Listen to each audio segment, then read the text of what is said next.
मैं कोमल प्रसाद यादव, सहायक प्राध्यापक विधि, बीसीएस शासकीय स्नातकोत्तर महाविद्यालय धमतरी,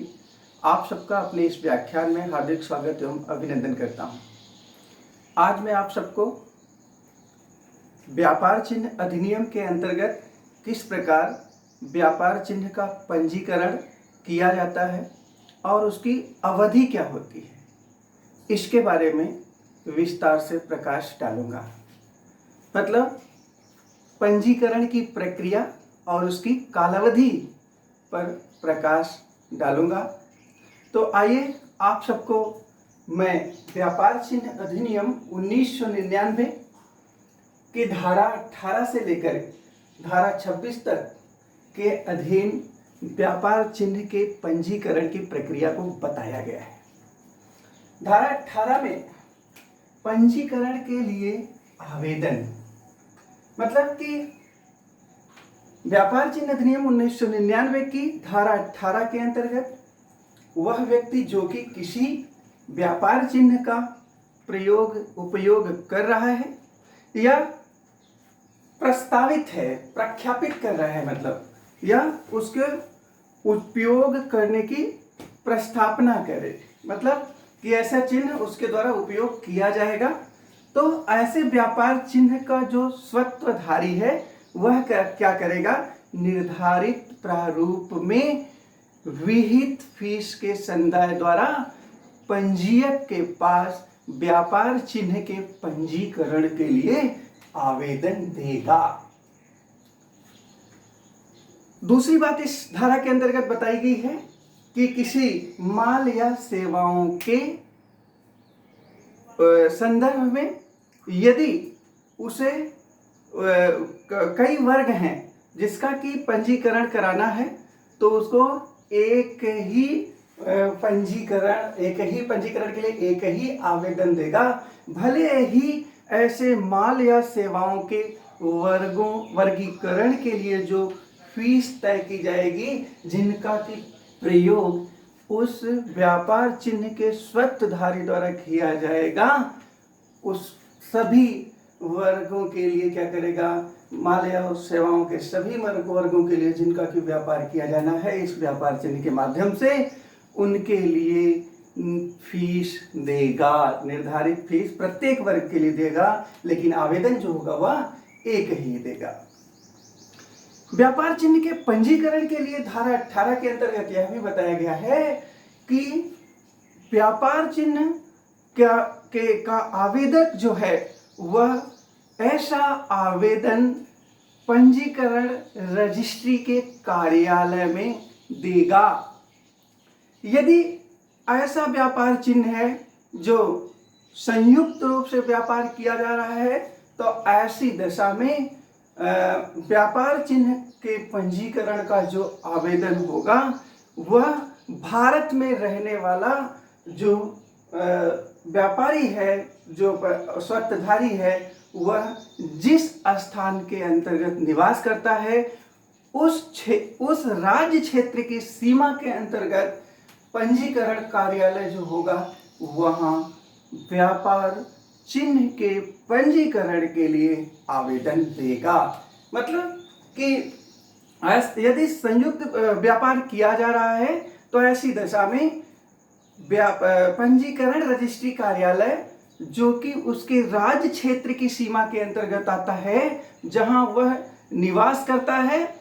और यदि संयुक्त व्यापार है तो ऐसी दशा में यदि भारत का जो व्यापारी है वह जहां निवास करता है, अपने राज्य क्षेत्र की सीमा के अंतर्गत जो कार्यालय होगा व्यापार चिन्ह के पंजीकरण रजिस्ट्री का, वहां पर ऐसा आवेदन देगा। पंजीकरण का जो आवेदन दिया जा रहा है उसको पंजीयक या तो अस्वीकार कर देगा या स्वीकार करेगा तथा वह और ऐसी शर्तें मर्यादाओं के अधीन या सीमाओं के अधीन पंजीकरण को स्वीकार किया जा सकता है। संशोधनों, मर्यादाओं और सीमाओं के शर्तों के अधीन ऐसे पंजीकरण को क्या करेगा, पंजीयक लेखबद्ध करेगा। यदि इस तरह के पंजीयन को वह स्वीकार करता है, जिनमें की संशोधन की जरूरत है, शर्तें लगाई जाना है, या उपांतरण किया जाना है, या उनकी सीमाएं निर्धारित किया जाना है। तो इस तरह से धारा 18 में बताया गया है पंजीकरण के लिए आवेदन देने की प्रक्रिया। मतलब कि पंजीकरण, व्यापार चिन्ह का पंजीकरण कराने के लिए उस व्यापार चिन्ह के स्वत्वधारी को पंजीकरण रजिस्ट्री कार्यालय में क्या करना पड़ेगा, आवेदन देना पड़ेगा और उसके लिए निर्धारित प्रारूप में आवेदन देना होगा और उसके लिए जो फीस होगी उसका संदाय करना पड़ेगा। ऐसा आवेदन लिखित में किया जाएगा और उस आवेदन को पंजीयक जो होगा या तो स्वीकार करेगा या स्वीकार करेगा, या वह शर्तों, मर्यादाओं या उपांतरणों के तहत उसको स्वीकार कर सकेगा, तथा यदि ऐसा करता है तो इस बात को वह लेखबद्ध करेगा। अब मैं आप सबको धारा 19 के अंतर्गत जो बताया गया है स्वीकृति की वापसी, मतलब कि पंजीयक यदि कोई ऐसा आवेदन पत्र उसके कार्यालय में दिया गया है और उसको क्या किया है, एक्सेप्ट कर लिया है, लेकिन उसको यह पंजीयन करने से पूर्व यदि उसे यह ज्ञात होता है कि उसको यह समाधान हो जाता है कि उसने जो ऐसा एक्सेप्टेंस दिया है, स्वीकृति जो दिया है, वह त्रुटि और गलतीवश दे दी गई है, तथा ऐसी दशा में उसे ऐसा स्वीकृति या एक्सेप्टेंस नहीं देना चाहिए था, तो वह क्या करेगा, पंजीयक ऐसे आवेदक को सूचित करके अपनी स्वीकृति को वापस ले सकेगा। ठीक है, तो इसमें बताया गया है कि पंजीयक क्या करेगा, यदि वह कोई स्वीकृति जो गलती से दे दिया है और ऐसी दशा में स्वीकृति नहीं देना चाहिए था, तो वह क्या करेगा, ऐसी स्वीकृति को वापस ले लेगा। धारा 20 में बताया गया है कि आवेदन का विज्ञापन किया जाएगा। यदि कोई आवेदक व्यापार चिन्ह के पंजीकरण के लिए आवेदन करता है कि इस व्यापार चिन्ह का वो क्या है, स्वत्वधारी है, तो ऐसे आवेदन के बाद पंजीयक क्या करेगा, उस आवेदन को विज्ञापित करेगा। इस आवेदन को विज्ञापित करने के पीछे क्या उद्देश्य क्या है कि जिससे कि यदि किसी दूसरे व्यक्ति को उस पर कोई आपत्ति हो तो वह उसका निराकरण किया जा सके। यदि उस आवेदन में कुछ संशोधन स्वीकार किया गया हो तो संशोधन स्वीकार किया गया हो या उससे क्या किया गया हो, धारा 22 के अंतर्गत जो बात है सुधार या संशोधन की अनुमति दी गई हो, तो ऐसी दशा में वह पंजीयक अपने विवेकाधिकार से क्या करेगा, आवेदन का विज्ञापन करेगा और उस व्यक्ति को क्या है कि आवेदन का विज्ञापन करेगा और उस व्यक्ति को जिसको की आपत्ति है उस पर वह उस पर क्या करेगा कि वह पंजीकरण का विरोध कर सकता है। अब मैं आप सबको व्यापार चिन्ह अधिनियम की धारा 21 के अंतर्गत जो बात बताई गई है वह है कि पंजीकरण का विरोध। जब एक व्यापार चिन्ह का विज्ञापन किया जाता है जिसका कि आवेदन किया गया है उस व्यापार चिन्ह के पंजीकरण के लिए, तो धारा 20 की जो शर्तें बताई गई हैं कि उसके विज्ञापन के बाद यदि किसी व्यक्ति को उस आवेदन पर जिसका कि पंजीकरण किए जाने के लिए आवेदन किया गया है कोई आपत्ति है, तो 4 माह के अंतर्गत विहित प्रारूप में विहित फीस संदाय करने के बाद लिखित आवेदन कर सकता है, मतलब उस पंजीकरण का विरोध कर सकता है। ऐसी दशा में यदि पंजीकरण का विरोध किया जा रहा है तो आवेदक को उसकी एक प्रति पंजीयक द्वारा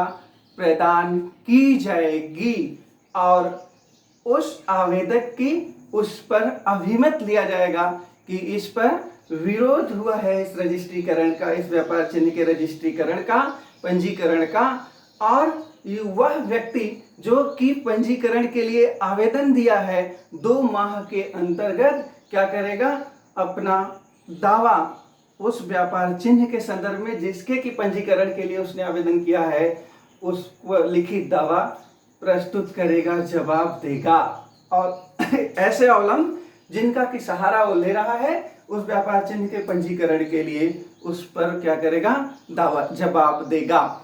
अभिकथन देगा। इसके बाद यदि आवेदक कोई जवाब देता है तो उसकी प्रति जो है, एक प्रति जो है, ऐसे व्यक्ति को जिसने कि ऐसे पंजीकरण का विरोध किया है उसको प्रदान किया जाएगा। इसके बाद पंजीयक दोनों पक्षों की बात को सुनने के बाद, साक्ष्यों को देखने के बाद जैसा भी हो वह निर्णय लेगा। तो धारा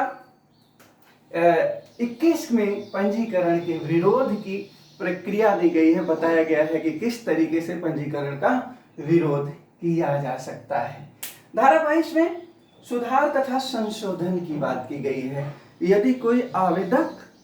व्यापार चिन्ह के पंजीकरण के लिए आवेदन किया है और पंजीयक द्वारा उसका आवेदन स्वीकार कर लिया गया है तथा उस आवेदन में कोई त्रुटि है या गलती है, तो उसे स्वीकृति के पूर्व या स्वीकृति के बाद पंजीयक क्या करेगा, ऐसे सुधार या संशोधन की अनुमति दे सकता है। व्यापार चिन्ह अधिनियम 1999 की धारा 23 में पंजीकरण के संदर्भ में प्रावधान किया गया है। इस धारा में बताया गया है कि धारा 19 के अंतर्गत के उपबंधों पर के अध्ययन ऐसा व्यक्ति जिसने कि पंजीकरण के लिए आवेदन दिया है और उस आवेदन के देने के बाद क्या होगा, पंजीयक यदि उसके पंजीकरण का विरोध नहीं किया गया है तो उस समय के बीत जाने के बाद जो कि विरोध का समय तय किया गया है 4 माह के अंतर्गत किया जाता है, तो उस समय के बीत जाने के बाद और यदि पंजीकरण का विरोध किया गया है तो ऐसे विरोध का जो विनिश्चय है वह आवेदक के पक्ष में हुआ है। मतलब कि इस धारा में बताया गया है, धारा 23 के अंतर्गत पंजीकरण के बारे में बताया गया है कि व्यापार चिन्ह का पंजीकरण कैसे होगा। जब कोई आवेदक अपने व्यापार चिन्ह के पंजीकरण के लिए आवेदन देता है, धारा 19 के अधीन रहते हुए पंजीयक यदि उस व्यापार चिन्ह के पंजीकरण का विरोध नहीं किया गया है और यदि विरोध नहीं किया गया है तथा विरोध की समयावधि जो है वह समाप्त हो गई हो, तथा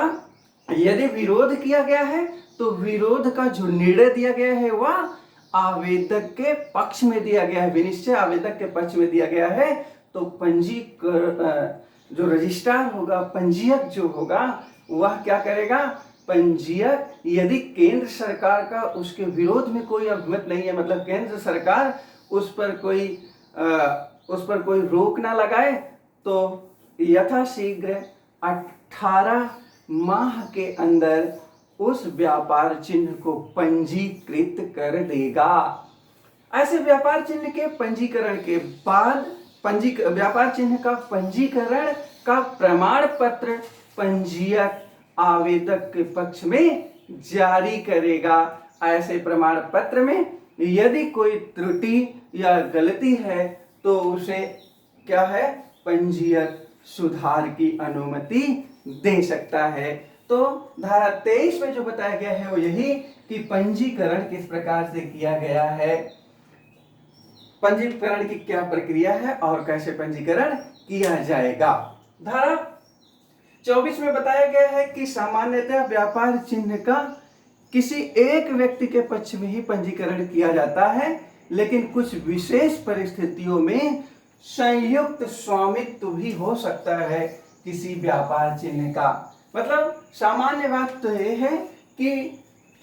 किसी व्यापार चिन्ह का जो स्वामित्व होगा वह किसी एक व्यक्ति के पक्ष में होता है, लेकिन धारा 24 में जो परिस्थिति बताई गई है उसमें संयुक्त स्वामित्व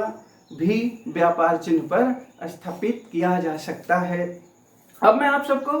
व्यापार चिन्ह अधिनियम की धारा 25 के अंतर्गत पंजीकरण की अवधि, पुनर्नवीनीकरण, हटाया जाना तथा पुनर्स्थापना के विषय में बताऊंगा। पंजीकरण की अवधि कितनी हो सकती है? कोई ऐसा व्यापार चिन्ह जिसके पंजीकरण के लिए आवेदन पंजीयन कार्यालय में किया गया है, जब उसका पंजीकरण हो जाता है तो वह 10 वर्ष तक मतलब 10 वर्ष तक की उसकी अवधि होती है। मतलब कि धारा 25 में बताया गया है कि पंजीकरण की जो अवधि होगी वह 10 वर्ष तक होगी, 10 वर्ष होगी। इसकी कालावधि कितनी होगी? 10 वर्ष होगी। 10 वर्ष के बाद भी पंजीकरण की कालावधि का क्या किया जा सकता है? पुनर्नवीनीकरण किया जा सकता है। ऐसी दशा में क्या होगा? पंजीयक क्या करेगा? पहले जो नवीनीकरण के पहले जब 10 वर्ष की अवधि समाप्त होने वाली होगी तो उस दशा में पंजीकरण के उस व्यापार चिन्ह के स्वामी को इस बात की सूचना देगा कि व्यापार चिन्ह के पंजीकरण की अवधि समाप्त होने वाली है। इस बात की सूचना वह व्यापार चिन्ह के स्वामित्व को देगा और व्यापार चिन्ह का स्वामी जो है यदि विहित आवेदन में निर्धारित शुल्क पटाकर लिखित आवेदन द्वारा आवेदन करता है व्यापार चिन्ह के नवीनीकरण के लिए, तो पंजीयक क्या करेगा? व्यापार चिन्ह का नवीनीकरण कर देगा। यदि व्यापार चिन्ह के स्वामित्व को नोटिस के बाद जिसको कि पंजीयक ने दिया था वह ऐसे सूचना पर कोई कार्यवाही नहीं करता है, कोई जवाब नहीं देता है, तो यह माना जाएगा कि उसने तो उसके व्यापार चिन्ह को व्यापार पंजीकरण जो पंजिका है उससे हटा दिया जाएगा। ऐसे उससे हटा दिया जाएगा। तो इस प्रकार से यदि पंजीयक ने व्यापार चिन्ह के स्वत्वधारी को इस बात का नोटिस दिया है कि पुनर्नवीनीकरण की जो समयावधि है, जो व्यापार चिन्ह के पंजीकरण की जो समयावधि है 10 साल की, वह समाप्त हो रही है और इसके बावजूद भी उसका स्वामित्वधारी जो है उसके पंजीकरण के लिए नवीनीकरण के लिए कोई आवेदन ना दे, तो उस व्यापार चिन्ह को व्यापार चिन्ह पंजिका से हटा दिया जाएगा, रजिस्टर से उसका नाम हटा दिया जाएगा। धारा 26 में पुनर्नवीनीकरण के लिए शुल्क भुगतान करने की असफलता के कारण पंजिका से हटाने का क्या प्रभाव को बताया गया है। मतलब धारा 26 में यह बताया गया है कि पुनर्नवीनीकरण के लिए शुल्क भुगतान करने की असफलता के कारण पंजिका से हटाने का प्रभाव। यदि शुल्क पटाने में वह असफल हो जाएगा तो भी पंजिका से नाम हटा दिया जाएगा, उस व्यापार चिन्ह का जो रजिस्टर है उससे उसका नाम हटा दिया जाएगा। लेकिन इसका प्रभाव क्या है? यदि कोई उस व्यापार चिन्ह के लिए दोबारा आवेदन करता है तो यह माना जाएगा 1 साल तक कि ऐसी पंजिका से हटाए जाने की 1 साल तक ये माना जाएगा, उसी तरह उसके साथ व्यवहार किया जाएगा जैसे कि वह व्यापार चिन्ह पंजिका में अभी भी पंजीकृत है। तो मतलब 1 साल तक सुरक्षित रहता है, उस व्यापार चिन्ह को किसी दूसरे व्यक्ति को अलॉट नहीं किया जा सकता है, आवंटित नहीं किया जा सकता है यदि शुल्क के भुगतान की असफलता के कारण पंजिका से हटाया गया है उस व्यापार चिन्ह को। तो इस प्रकार से आज मैंने आप सभी को इस व्याख्यान में पंजीकरण की प्रक्रिया और उसकी काल अवधि क्या होती है, उसके लिए जो प्रक्रिया है उसके बारे में तथा यह कितने साल तक व्यापार चिन्ह का पंजीकरण दिया जा सकता है, उसके बारे में विस्तार से मैंने आप सबको जानकारी दी। मुझे उम्मीद है कि यह व्याख्यान आप सबके लिए उपयोगी सिद्ध होगा। आप सबको बहुत बहुत धन्यवाद।